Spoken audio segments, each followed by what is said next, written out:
시편 6편입니다. 원문에 보면은 제목이 1절로 들어가 있거든요. 근데 우리 개혁성경 번역은 제목은 제목으로 두고 1절, 2절 이렇게 구분을 해놨어요. 그래서 제가 번역하기가 조금 그랬습니다.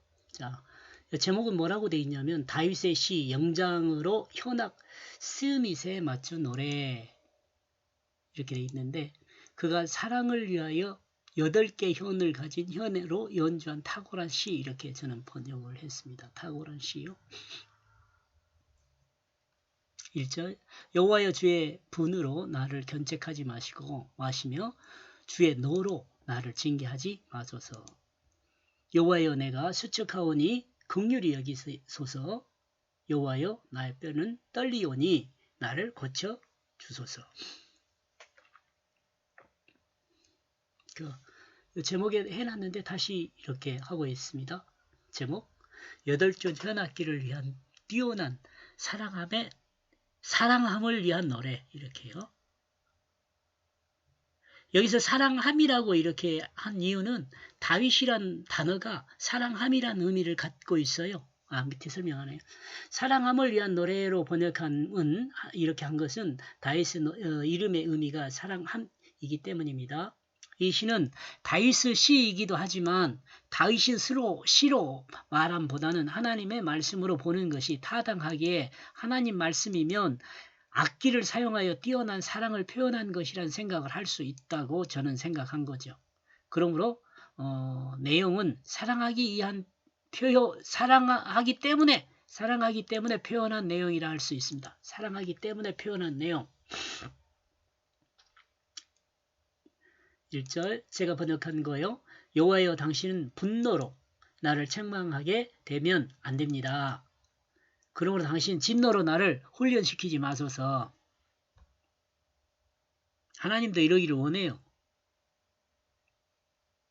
우리가 하나님의 분노와 하나님의 책망으로 이렇게 우리가 훈련된다면 아마 남아나질 못할 거예요. 우리가 견디기 힘들 거예요. 쉽게. 그러니까 그 5장에서는 뭐라 그랬어요? 간섭이라고 그래요. 간섭하심으로. 그러면 봐라요. 요 봐라요. 이렇게 하면 안 되겠지? 간섭하는 거죠. 하나님이여 당신은 사랑하기 때문에 당신은 그 분노하심으로 나를 책망하지 말라고 부탁하고 있습니다. 하나님을 사랑하는 사람은 하나님의 진노가 무엇을 의미하는지를 잘 알기 때문에 하나님 앞에 두렵고 떨림으로 하나님의 분노하심을 두려워합니다. 무서워 떠는 것이 아니라 내가 지옥에 떨어질 그걸 두려워하는 거죠. 지옥에 떨어질 걸 두려워하는 거예요. 하나님의 역사, 지옥에 떨어질 걸 두려워한다는 것은 뭐냐면 하나님께서요 진노를 했음에도 내가 돌아서지 않고 내 마음대로 하는 그 삶을 계속한다면 당연히 지옥에 떨어지죠. 근데 하나님의 진노하심에 그 분노하심에 내가 이해를 하고 하나님께 돌아서면 그 두려움이 사라지게 되겠죠. 구약의 역사를 보면 이스라엘 백성을 하나님의 그 진노로 훈련하는 것 같은 느낌을 받습니다. 그러죠?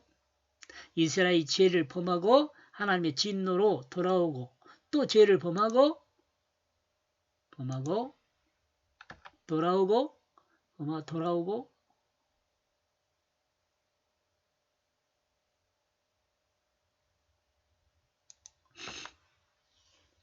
하나님의 진노에 회개하게 하고 또 돌아오는 반복의 과정들이에요. 사사기에 보면 이런 과정이 아주 6번인가 나와요. 진노하고 또 회개하고 진노하고 또 회개하고 또 사사를 진노하고 회개하면 사사를 세워서 이스라엘을 세워주고 그런 것이 반복이 된단 말이죠.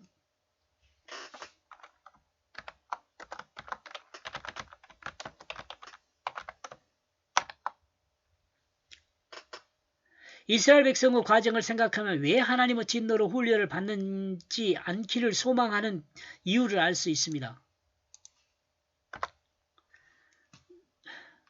정말 견디기 힘들게 훈련하거든요. 그러므로 우리 잘못에 대해 하나님의 진노로 책망하지 말라고 소망을 아뢰고 또한 하나님의 진노로 훈련되는 그리스도인이 되지 않기를 바라는 것은 좋은 소망이라고 봅니다. 여러분 이런 기도도 좋다고 저는 생각해요. 2절 여호와여 나에게 호의를 베풀어 주소서 내가 그 병이 들었기 때문입니다. 여호와여 나를 고치소서 나의 뼈들이 두려워하고 있기 때문입니다. 기초가 흔들리는 거죠. 다시 말하지만 성경은 하나님 말씀입니다. 그리고 성경은 하나님에 관한 말씀이시며 또한 하나님의 사람이 어떻게 해야 할 것인지를 말씀하는 거죠. 하나님의 사람이 해야 할 것은 두 가지로 하나님의 어떻게 구원받아야 하며 구원받은 하나님의 백성이 어떻게 살아야 할지를 알아야 합니다. 하나님이 말씀하는 것 두 가지요. 하나님의 사람이 해야 할 것은 두 가지로 구원받아야 되고 하나님 말씀대로 사는 것이에요.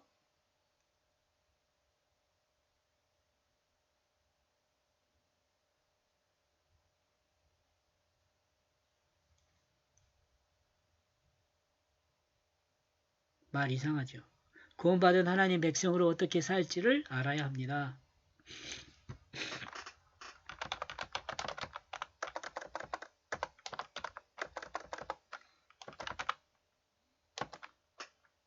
알아야 한다. 그러므로 본문도 분명하게 하나님이 어떤 분인가를 말씀하고 있으며 하나님의 사람이 어떻게 살아야 할지에 대해서 이야기합니다. 하나님은 호의를 베풀어 주시는 분입니다. 하나님 백성이 병들었을 때 하나님의 백성을 긍휼히 여기시며 좋은 뜻을 품어 주십니다.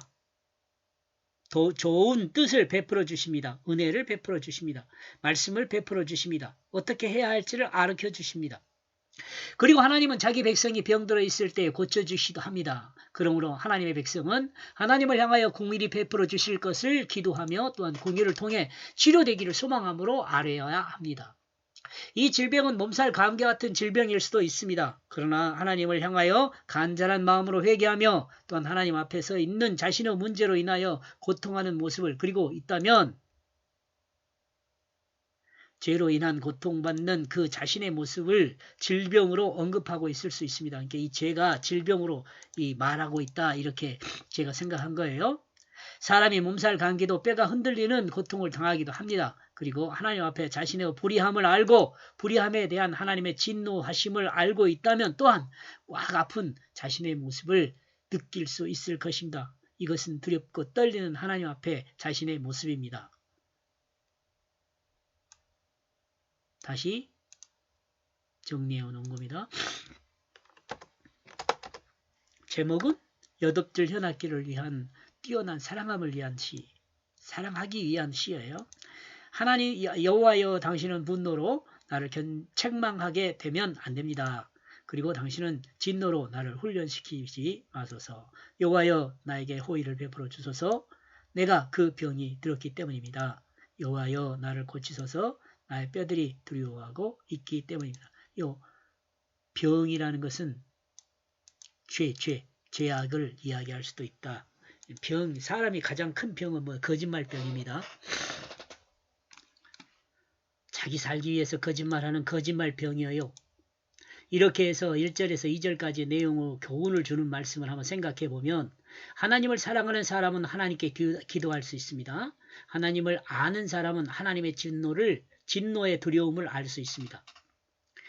사람은 하나님의 그 진노의 두려움을 알 수 있습니다. 하나님의 권면에 반응하는 그리스도인은 복이 있습니다. 진노가 내리기 전에 반응한 사람이 복이 있는 거죠. 하나님 앞에 범죄함을 질병과 같은 고통이 따릅니다. 하나님 앞에 범죄함은 질병과 같은 고통이 따릅니다. 하나님을 두려워하는 자가 회개하게 됩니다. 여기까지 보겠습니다. 고맙습니다.